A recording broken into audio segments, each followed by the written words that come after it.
Un healthy y empezamos.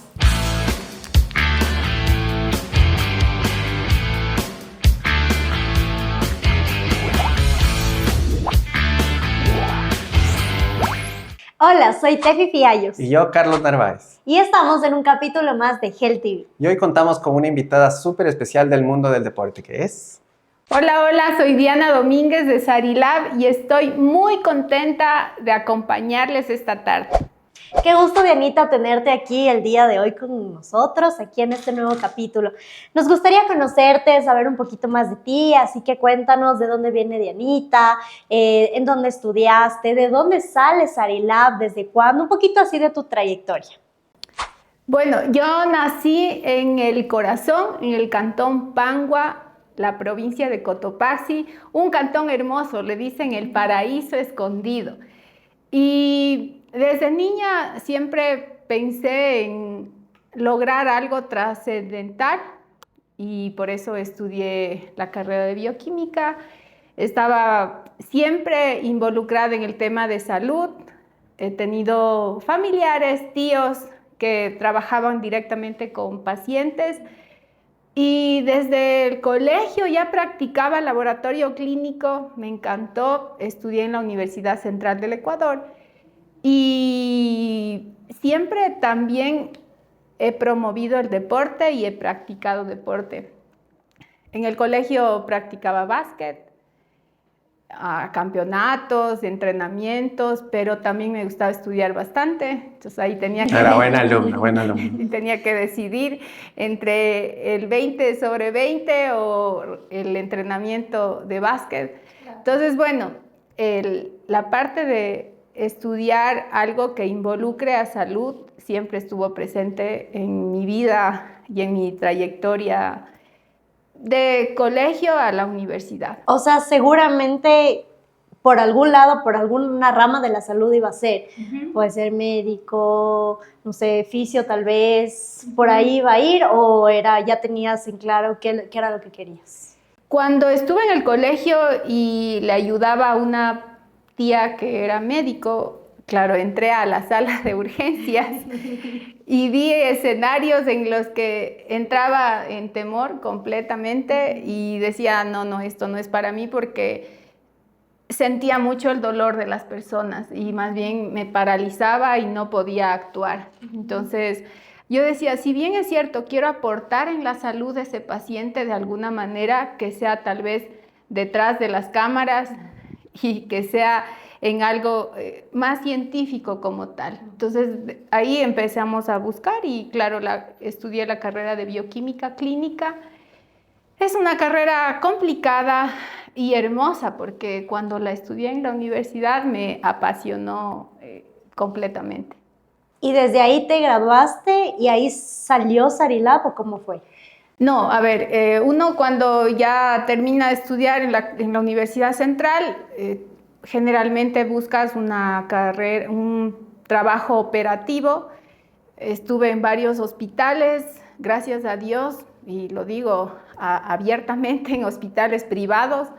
Tuve una formación en escuela privada como tal, en el Hospital de los Valles, siempre pegada mucho a la calidad del paciente, a la satisfacción al cliente, al beneficio, al trabajo en equipo con profesionales, en médicos, buscando la mejora continua del paciente. Entonces, trabajé alrededor de 10 años en la parte operativa del laboratorio clínico, en los horarios en la mañana, en la noche, en algunos hospitales, laboratorios grandes de aquí del Ecuador, de Quito, pero también me gustaba la parte administrativa y claro, digamos que uno busca el espacio y también el trabajo le llega a uno cuando uno lo quiere y lo llama así.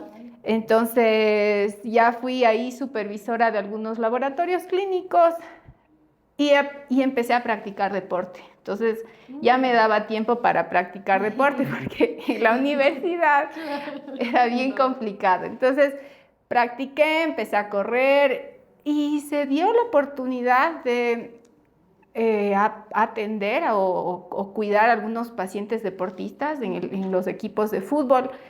nosotros ya empezaba a hacer toma de muestras, me contrataban a veces para toma de muestras, íbamos a los equipos de la Liga de Quito y claro, empecé a darme cuenta que el eje fundamental en la toma de decisiones médicas estaba en el laboratorio clínico.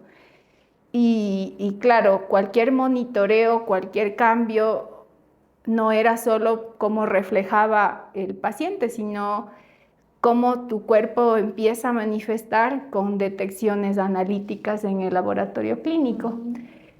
Y claro, empecé a estudiar mucho del tema de bioquímica aplicada al deporte, tenía en la cabeza eso. A varios años estuve en la jefatura de un centro médico y siento que ahí cumplí ya mi etapa como profesional. Certificamos ese centro médico, estuve alrededor de 10 años y ahí nació Sarilab. O sea, unió dos pasiones grandes que son el deporte, donde ya había practicado varias disciplinas deportivas y también la parte de bioquímica. Doc, hablando del tema del deporte, sabemos que a usted le gusta correr, le hemos visto entrenar en las calles aquí en Quito, sabemos que cuando hemos ido a su laboratorio vemos las medallas. Cuéntenos un poquito cuál ha sido su trayectoria, qué ha corrido y cuál ha sido, por ejemplo, para usted la carrera más gratificante. Hay varias carreras que he corrido durante este lapso de unos 11 años de vida deportiva. Sí, y pienso que cada una tiene su toque especial, Su magia. tiene su magia. Sin embargo, siento que la carrera de ultramaratón que hice en el 2021 marcó un antes y un después porque fueron 100 kilómetros en la Patagonia y Wow. Claro, mentalmente, Sí, súper bien. eso mentalmente te pone al límite y uno se prepara tanto física como mentalmente. Y luego de eso, de haber conseguido llegar a la meta, de que te pongan tu medalla y sentirte tan orgullosa de ti mismo, marca un antes y un después, porque en realidad luego yo digo, con preparación y con cuidado, los límites solo están en nosotros, no en nadie más. Entonces, ahora siento que nada es difícil. Yo tengo una frase ahí con mis amigos, les sé decir, miedo solo a Dios. Literalmente cuando me dicen, Diani, ¿a dónde vas ahora? Y eso vas a hacer, les digo, sí, miedo solo a Dios. Y sí, esa es una de las carreras más lindas Y que me ha también, marcado. Doc, por ejemplo, nosotros en Healthy pensamos que para saber lo que siente un deportista hay que experimentarlo, ¿no es cierto? Entonces, vamos a correr, Paula hace triatlón. ¿Usted también coincide con eso en el momento de aplicarlo a su profesión, aplicar todo lo que nos aplica cuando vamos a su laboratorio? Sí, totalmente. Ustedes han visto que desde el diseño del laboratorio está identificando las necesidades del cliente o del paciente, porque para mí lo más satisfactorio es que uno se sienta a gusto. Y obviamente eso es sintiendo de primera mano el deporte, porque si no, ¿cómo podríamos recomendar o dar un consejo o una experiencia tan pequeñita como llévate un gel en el envase y guarda la basura porque no hay ningún lugar en donde botar? O sea, son cosas tan pequeñas pero que se practican y ahí es donde uno marca la diferencia como profesional en el que puede poder dar un comentario bueno o una experiencia para que no le vuelva a pasar. Mira, Anita, y una consulta, por ejemplo, en este tema de que, claro, ya nació Sarilab, Sarilab es solo tuyo. Sí, Sarilab es solo mío. Entonces, ¿cómo fue ese proceso también de emprender? Porque tener un negocio, empezar un negocio es duro, es difícil. ¿Cómo fue ese paso para ti? Por ejemplo, ¿qué consejo también podrías dar a las personas que quieren sacar su negocio adelante, que tienen ese miedo a emprender? ¿Qué les dirías tú y cómo fue tu experiencia también?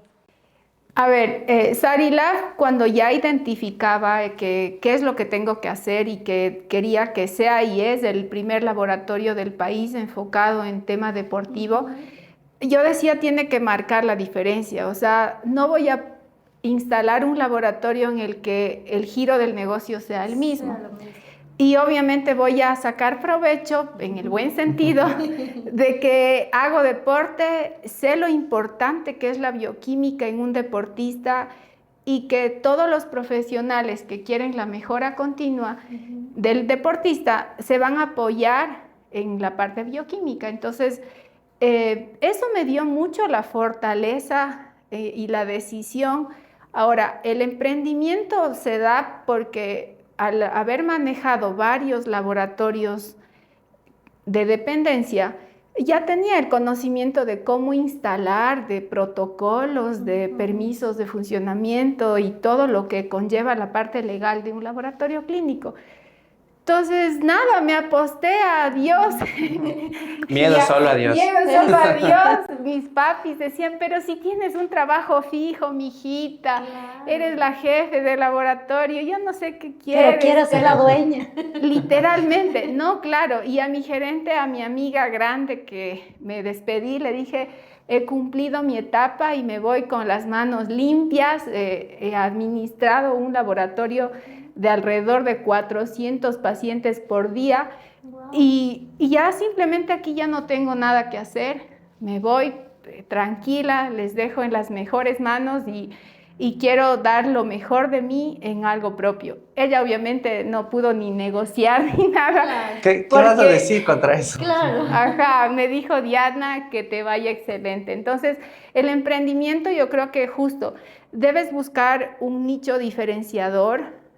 Siento que no debes envidiar a nadie, sino preocuparte del giro del negocio, dar lo mejor, la satisfacción al cliente, la calidad del servicio es algo que tiene que estar marcando siempre, constantemente la innovación. Entonces, no, obviamente uno como emprendedor tiene el riesgo, pero siento que cuando tienes experiencia, gusto y te llene el trabajar, porque obviamente me encanta trabajar, no creo que sea una barrera dar ese paso a un emprendimiento. Y en esta fase, seguro, y bueno, hemos visto también con los deportistas que has trabajado, ¿cuál ha sido una historia que te ha marcado mucho de algún paciente tuyo? En los chequeos preventivos que se hace un paciente, tengo un amigo muy cercano de hace 8 años que en un control de laboratorio clínico detectamos una leucemia. Es muy cercano este amigo, este paciente, y para mí marcó también mucho porque nuevamente es ratificado en donde uno tiene el conocimiento de lo que está pasando. Tú puedes actuar, puedes alarmar al paciente, obvio no diciendo qué está pasando porque no tenemos el perfil profesional, ahí tiene que actuar un médico, pero poder determinar que algo malo está pasando y que puedes actuar a tiempo, porque el paciente era un deportista de 30 años que no tenía síntomas, sino vino al laboratorio clínico, quiero hacerme un control, ok, hagamos esto. Entonces, para mí, el saber que uno tiene una muestra es una vida y como tal hay que tratarla. Es algo que siento que es muy gratificante como profesional poder haber actuado a tiempo porque el paciente tiene ya 9 años y la enfermedad está muy controlada. Qué chévere. Doc, y hemos visto también que ustedes han compartido en sus redes, por ejemplo, fotos con deportistas muy destacados. Por ejemplo, Richard Carapaz ha pasado por sus manos, en el buen sentido. Sí. También nuestra querida Flaca Guerrero, que ahora pasó un tema también de salud muy, muy importante.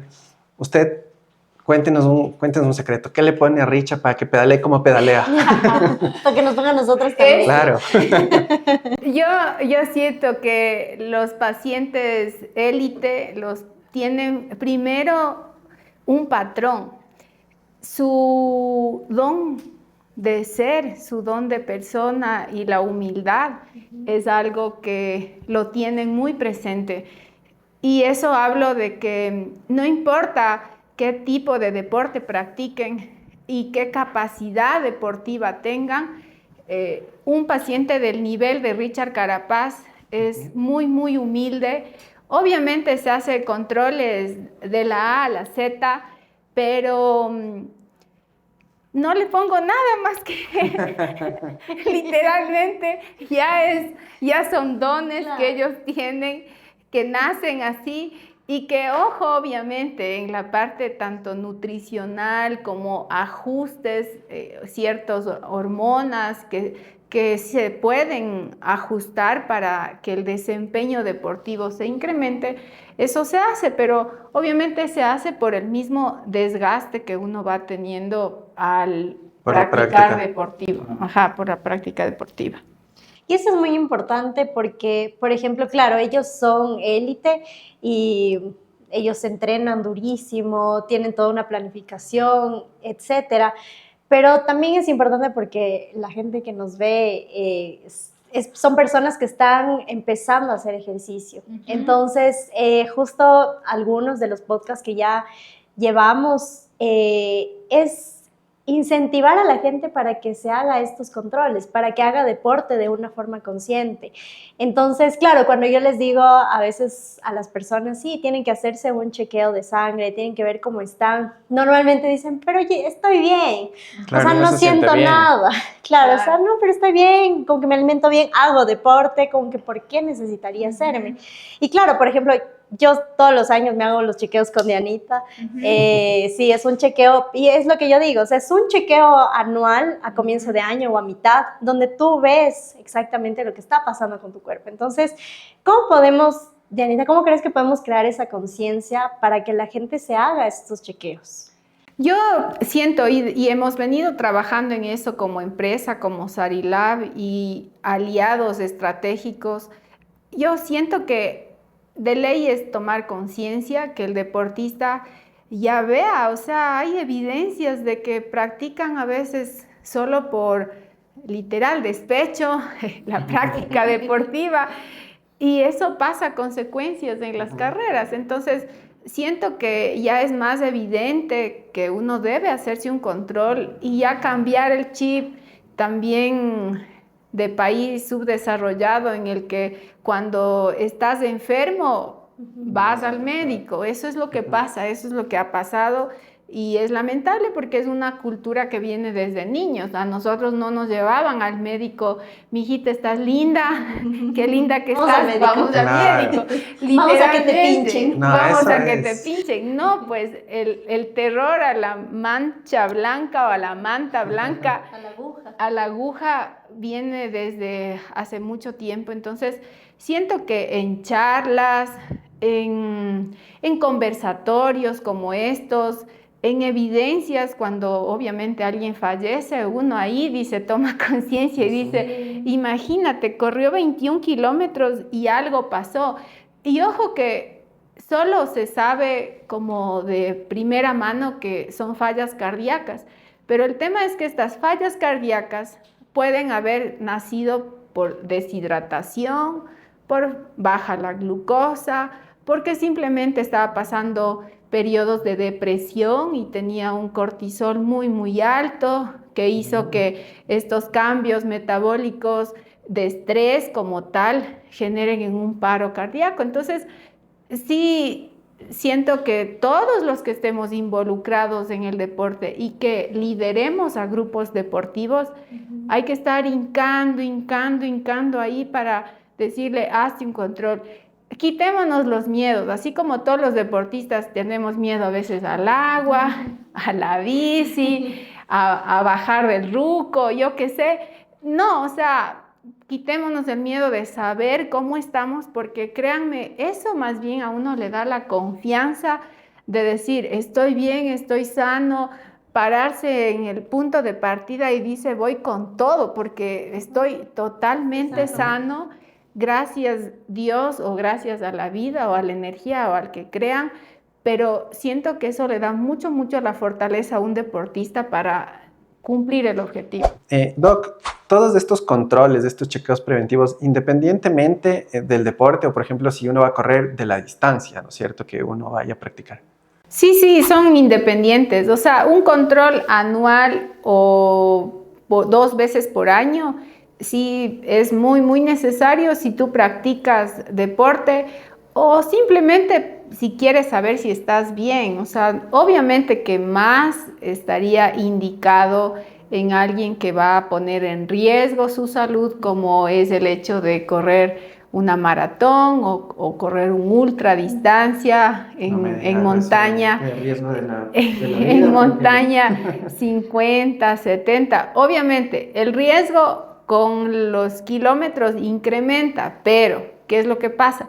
El riesgo puede ser en alguien por factores por la edad, entonces no quiere decir que porque, por ejemplo, voy a correr 5K, pero yo tengo ya 55 años, está el riesgo, o sea, así es la distancia mucho más corta, pero obviamente sale de la zona de confort y el corazón y todo nuestro organismo se somete a alteraciones, a inflamaciones que tienen que ser controladas y es un control tanto bioquímico, tanto médico, en la parte de nutrición, en la parte de psicología deportiva, o sea, en todo eso debería haber un control preventivo.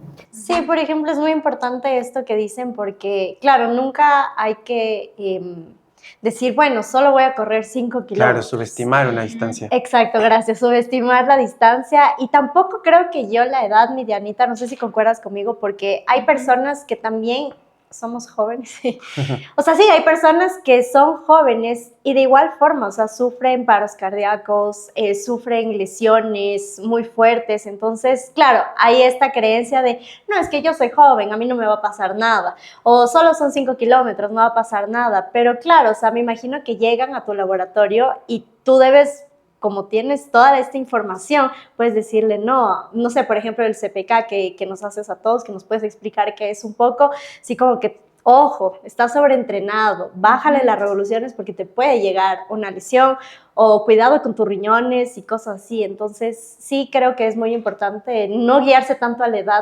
Sí, o sea, que un factor de riesgo es la edad, obviamente sí está presente, pero no porque eres joven tienes menos riesgo.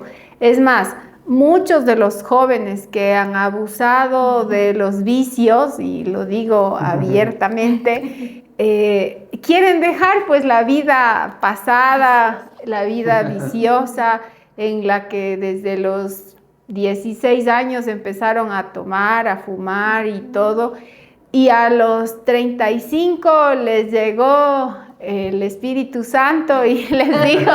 El espíritu deportivo. El espíritu deportivo Tienes que y ser dijo, maratonista. tienes que ser runner. Entonces, claro, obviamente ya hay unas secuelas que así te sientas bien porque tienes esa vitalidad de la juventud en la que no me duele, no, ¿para qué voy a? Si no necesito, no, si solo voy al fisio, porque y si no tengo contracturas, ¿para qué voy a ir?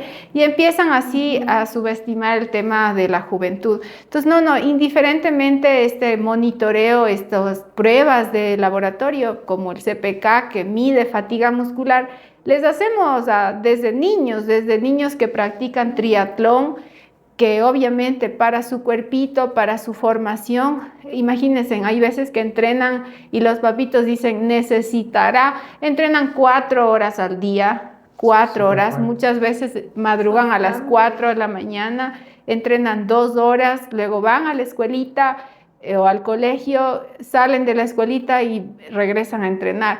Entonces, obviamente uno puede monitorear este desgaste con este tipo de pruebas, indiferentemente de la edad. Y hablando un poquito ahí, vamos a entrar un poquito en polémica. Hay muchos deportistas, ya sea amateur o muchas veces profesionales, que tienen escepticismo a ponerse un suero, qué sé yo, de vitaminas o alguna otra cosa, o dicen, no, es que esto me va a hacer doping, un tema así.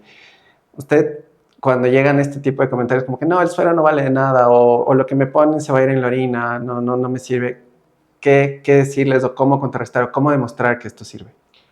Ok, la sueroterapia tiene una validez avalada en la parte de, primero, con productos de calidad, en donde el lugar en el que se aplique, los profesionales que apliquen tengan ya una experiencia, tengan esta parte de confiabilidad en los productos que van a aplicar, porque obviamente va a tener validez, y eso les explico, en la infusión que pasa directamente al torrente sanguíneo lleno de vitaminas, de oligoelementos, de minerales. Entonces, nunca va a suplir, solo un ejemplo, en la hidratación, jamás va a suplir algo oral que tenga que tomarse, obviamente, continuamente, llegue al estómago, en el estómago, dependiendo de qué tan fuerte o vital esté ese estómago, absorban los nutrientes.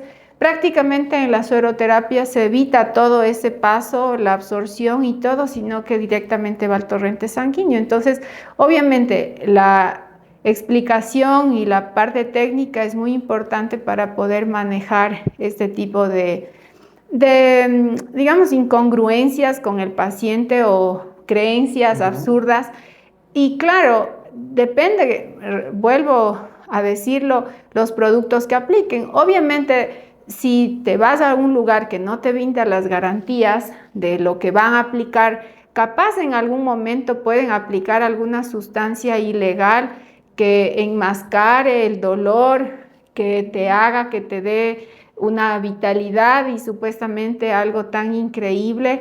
Pero obviamente yo desde el principio he promovido esto, y por eso tenemos dignos representantes que, es más, están siempre en controles de dopaje y son nuestros pacientes, y que nos sirven hasta como un espejo de que estamos haciendo las cosas bien y que se está viendo resultados, pues porque una infusión rápida que se absorba la vena, obviamente va a tener los efectos de rápidamente eliminar ácido láctico, estimular el sistema inmunológico, es mimarle a tu cuerpo, literalmente. O sea, si uno muchas veces por apuro, por tiempo, por descuido, no consume los suplementos orales, la parte de la sueroterapia sí es una alternativa rápida de poder equilibrar ese desfase que está teniendo el paciente por el mismo entrenamiento fuerte.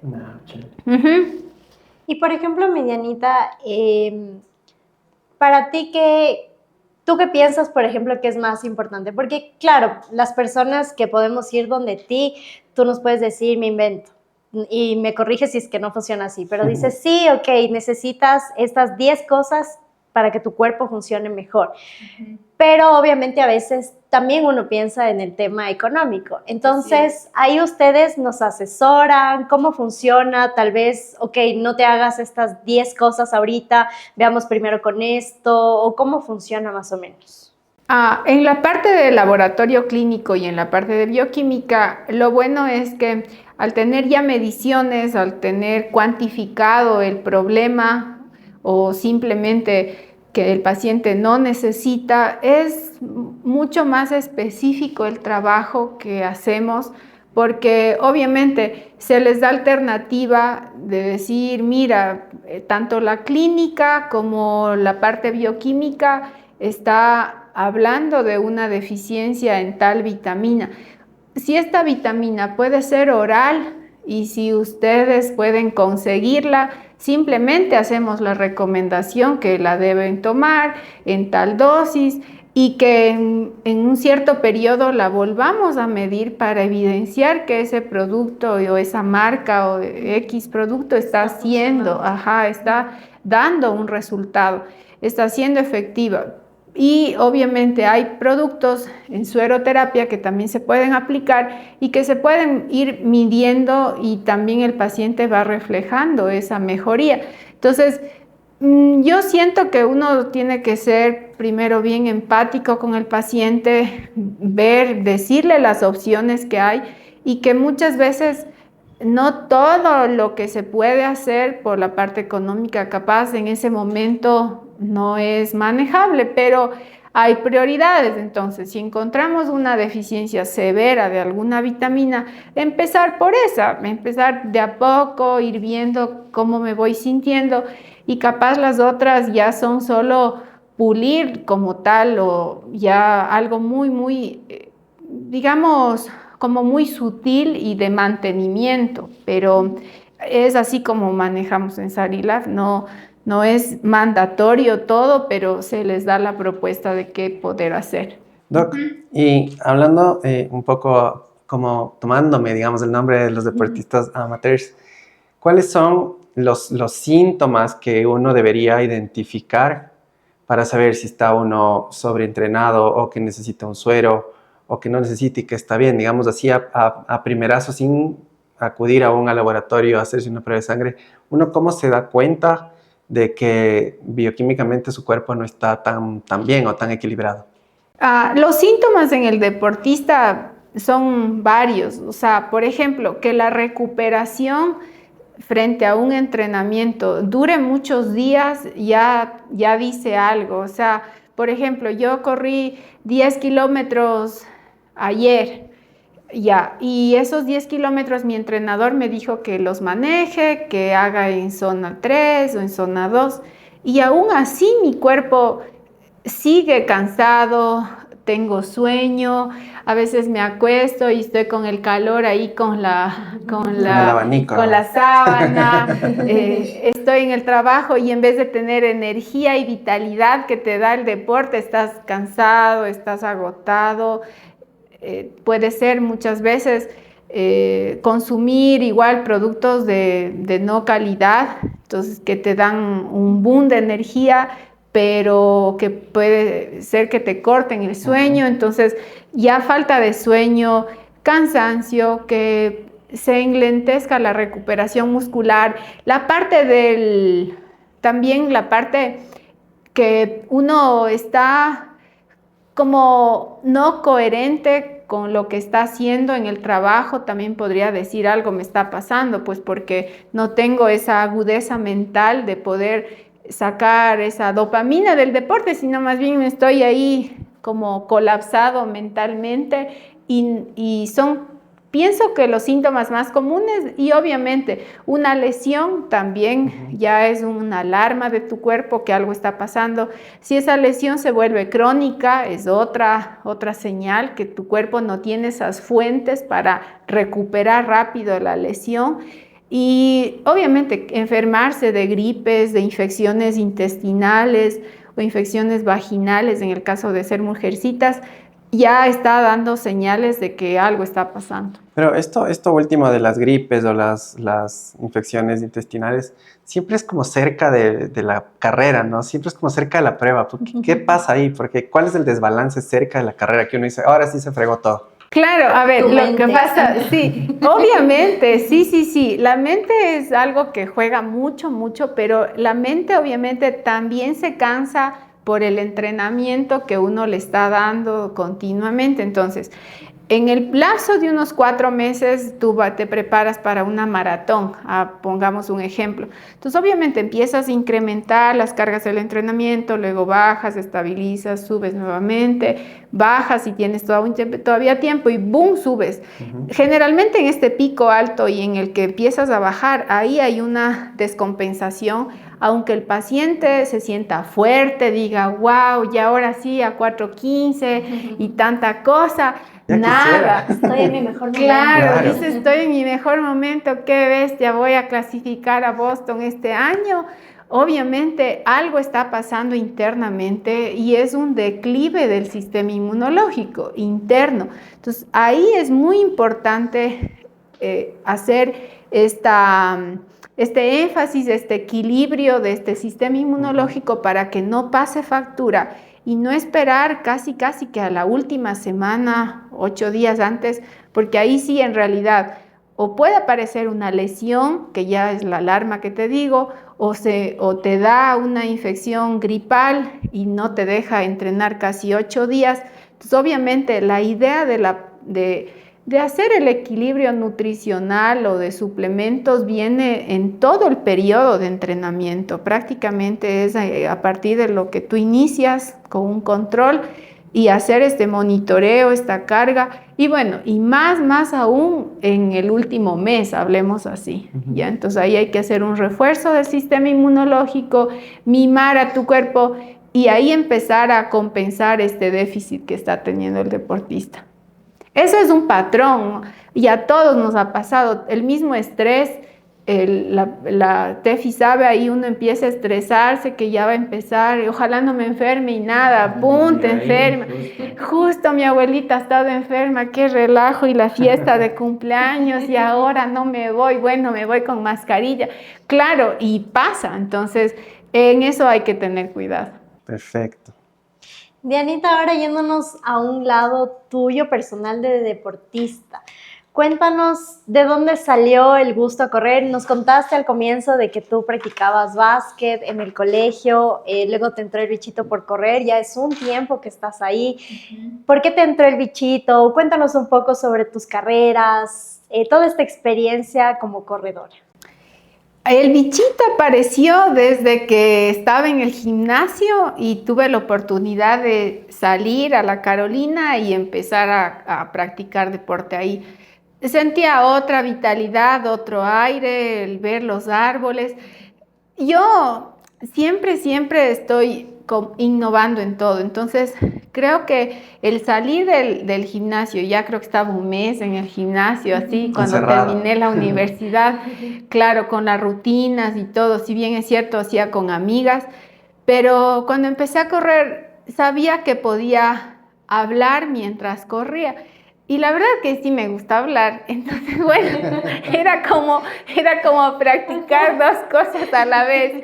Conversaba de la vida y qué más, y esto, y seguía corriendo, y qué más, cómo has pasado, qué esto, qué lo otro.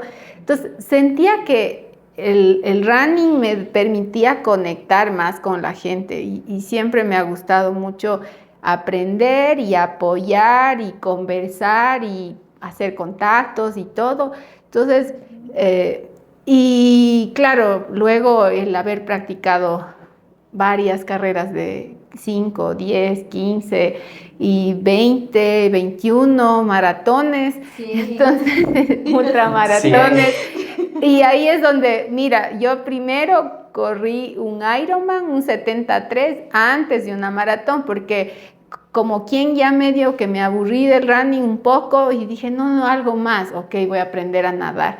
De ahí dije, no, la bici también, ya de una vez, ok, entonces ahí empecé a hacer Ironman. No? Claro, entonces ya estamos aquí metidos. Ya, sí, ya estamos complicados, vámonos por lo grande. Aparte que sí, siempre me han gustado como los retos grandes y ahí empezó el gusto por la maratón. Corrí ya 4 maratones, he corrido Chicago, Berlín, Medellín y esta última de este año corrí Boston. Entonces ahora digo, bueno, después ya hablábamos de esta carrera del ultra, sé que podemos hacer muchas cosas más a nivel deportivo si uno quiere y las practica responsablemente. Listo, Dianita, ahora vamos a hacer un pequeño juego, se llama ping pong. Te vamos a hacer unas preguntas y tú nos respondes lo primero que se te venga a la mente, ¿ya? Ok. Comenzamos. Un sueño pendiente. Un full Ironman. Una canción que usted diga, esta es mi canción. Morena la ingratitud. Un lugar favorito para entrenar. Joa. Una comida y bebida favorita. El pescado y el café. Una persona que admiras. Mi mami. Si usted se tiene que ir de fiesta, pero fiesta, ¿qué 3 personas se lleva? Mis primas, que son... Nombres. Fernanda. Y número de contacto. Fernanda, Romy y Sofi. Las otras primas que no se enojen. Sí, por favor. Dianita, si tienes una máquina de tiempo y puedes traer a alguien para conversar, hacerle alguna pregunta, ¿a quién eliges? A mi abuelito paterno. No lo conocí, Sé que fue una persona tan generosa. Mis tíos tienen ese don tan generoso y sí me hubiera gustado conocerlo. ¿A qué le tiene miedo Diany Domínguez? Miedo a la mediocridad. Nunca quisiera estar en ese momento. Chévere. Y adiós. Y adiós. Y adiós. Sí. El hombre más lindo del país. Del país. Sí. Híjole. Uy. O sea, no Se me comprometió, fijo. se comprometió. No me fijo. Ni siquiera Nadie del país me sé- gusta. Ni siquiera sé los nombres. ¿Cómo? Exclusiva. Diana Domínguez dice que los mujeres son feos. Chistes de ahorita del país. Uf. Pregúntame de otro lado. Dime del mundo ya. Pregúntame la velocidad. Sí, no sé. Bueno, hay un actor, pero no sé ni cómo se llama. Ahí sí les podría mentir porque no sé. ¿Qué 3 cosas no le pueden faltar a Diany Domínguez en su vida? El amor familiar, la gratitud y la humildad. Cuéntanos un dato curioso tuyo, que nadie sepa y hoy nos vas a dar esa exclusiva. Que sé cocinar, encebollado. Entonces, Dianita, nos tienes que llevar a comer tu encebollado. Sí, que por más lindas que parezcan estas manos, sí saben cocinar. Y encebollado. Bueno, Y encebollado. se recomienda el encebollado como un buen plato de recuperación después de correr. Sí, totalmente. Proteína, carbohidrato, todo. Doc Diany, ¿cómo es su cita ideal? Mi cita ideal, practicando deporte y que me ganen corriendo. Que corra más rápido, si no, no. Si no, no Vetado, paro el vetado. bol. Ya saben, Ajá. que corra más rápido que Dianita. Y Dianita, terminamos la última pregunta que hemos hecho siempre en nuestros podcasts. ¿Recomiendas tener intimidad antes de una carrera? Antes de una carrera, si yo no voy a correr. Yo sí, ustedes sabrán. Si él corre, no sé, si yo no. Ay, sí, prefiero guardar energía. Muy bien. O sea, lo personal, no. Depende de la intensidad a la que vayas a competir, creo. Si vamos a un social, no hay cosa. Sí, No claro. pasa nada. No No pasa pasa nada. nada, claro, ahí no pasa nada. No hay mayor desgaste. Doc, le queremos agradecer por haber venido a nuestro podcast y le tenemos un regalito. Esperamos que Muy le sirva bien. en su día a día deportivo. Gracias. sí, Queremos invitarle sí me también va a que nos servir. diga una última reflexión antes de despedirnos. Que para todos no tengan miedo en invertir en su salud, que hay que cuidarse ahorita que uno está joven y bello para mantenerse así, para correr, ciclear, jugar fútbol hasta más de 70 años. Y gracias por la invitación, ha sido muy divertido, enriquecedor. Gracias a Healthy, a Tefi, a todos los que han participado detrás de cámaras también por siempre promover a la salud y al deporte. Sí, muchísimas gracias, Dianita, por todo tu contenido valioso. Gracias, Carlitos, por estar aquí con nosotros. Y gracias a ustedes por estar viendo este podcast. Así que les esperamos en el próximo episodio. Chao, chao.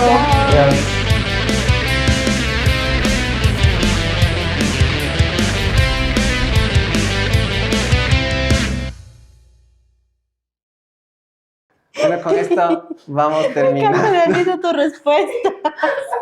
Está buena. Si yo no corro, sí. Yo no corro, ustedes sabrán. Como yo no soy la que va a correr. Eso, yo no soy la que me voy a desgastar. Dele.